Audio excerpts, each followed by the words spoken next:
నేను అన్ని మతాల్ని సమానంగా గౌరవించేవాడిని, ఇస్లాంని గౌరవించేవాడిని, క్రిస్టియానిటీని గౌరవించేవాళ్ళం. మేమందరం సనాతన ధర్మం అని మొత్తుకుంటున్నాం. దేనికి సనాతన ధర్మం అంటే?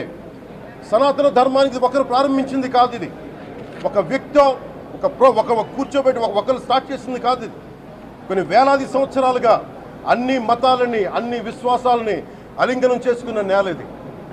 అలాంటి విశ్వాసాలకి దగ్గర తీసుకున్న ఈ నేల మీద ఇలాంటి అపవిత్రం జరిగితే, రిపీటెడ్గా జరిగితే, ఒకసారి కాదు, 2 సార్లు కాదు, రిపీటెడ్గా జరిగితే ఇప్పుడు కూడా మాట్లాడకూడదంటే అది తప్పు చేసిన వాళ్ళం అవుతాం. మేము దోషులకి శిక్ష పడాలి.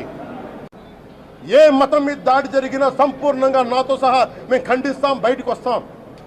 ఇస్లాం మీద దాడి జరిగితే మేము మాట్లాడతాం, క్రిస్టియానిటీ మీద దాడి జరిగితే మేము మాట్లాడతాం, హిందూ ధర్మం మీద, సనాతన ధర్మం మీద దాడి జరిగితే కూడా నేను మాట్లాడతాను.